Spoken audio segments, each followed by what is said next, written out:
2018 में हमारे देश के माननीय प्रधानमंत्री जी ने एक रेल कारखाने का शिलान्यास किया था, लेकिन उसकी फाइल का आज तक ये पता नहीं वो कहां पर है, लापता हो गई या समाप्त कर दी गई। माननीय रेल मंत्री जी से आग्रह कि जींद एक पिछड़ा वर्ग है रेलवे के हिसाब से, जींद से लेकर के हरिद्वार जो धार्मिक नगरी है, पर्यटन नगरी है, उसके लिए एक नई परियोजना, एक ट्रेन चलाई जाए जिसमें पानीपत से शामली तक की ट्रेन लाइन बिछाई जाए।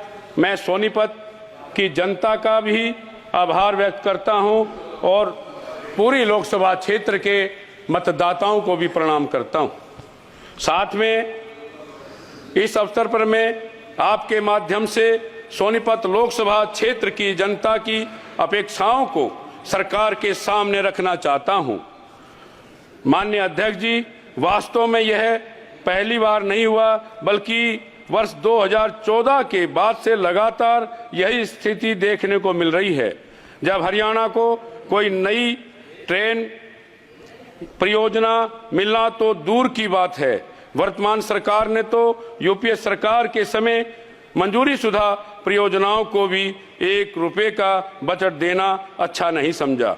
वर्ष 2014 में भाजपा सरकार के सत्ता में आने के बाद हरियाणा में खास करके सोनीपत लोकसभा क्षेत्र में परियोजनाओं के विकास की रफ्तार पर पूरी तरह से ब्रेक लग गया।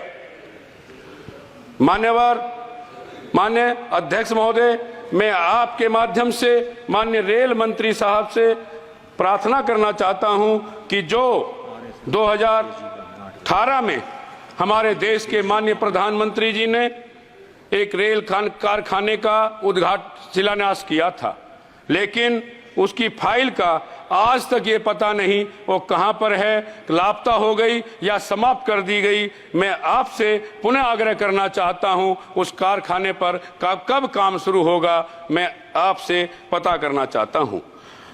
मान्यवर, मेरी सोनीपत लोकसभा क्षेत्र जो दिल्ली से सोनीपत तक, पानीपत तक, बल्कि मान्यवर दिल्ली मेट्रो का सोनीपत तक विस्तार होना था, इस पर भी 10 साल में वर्तमान सरकार में 1 इंच का भी काम नहीं हुआ। मेट्रो का आना सोनीपत के लिए अत्यंत आवश्यक है, क्योंकि सोनीपत राजीव गांधी एजुकेशन सिटी सबसे बड़ी हरियाणा में 10 लगभग यूनिवर्सिटी सोनीपत में हैं।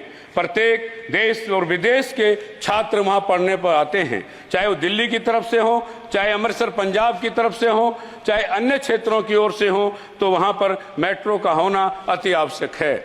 मान्यवर, कांग्रेस यूपीए सरकार के समय काफी रेल परियोजनाएं वहां पर लागू की गई थी, जिसमें गोहाना में कोच फैक्ट्री का भी सदन में पास हुआ था और बजट भी शायद उसका पास हो गया था। लेकिन 2014 के बाद जब भारतीय जनता पार्टी की सरकार इस देश में आई तो सारी परियोजनाएं वो आज तक ठंडे बस्ते में हैं। मैं आपके माध्यम से अध्यक्ष जी, माननीय रेल मंत्री जी से आग्रह करता हूं कि इन परियोजनाओं पर कभी काम होगा या नहीं। मुझे ज्ञात हुआ आपके माध्यम से, सदन के माध्यम से, मेरे सीनियर एमपी के माध्यम से कि जो कोच फैक्ट्री गोहाना में लगनी थी वो शायद बनारस में ट्रांसफर हो गई।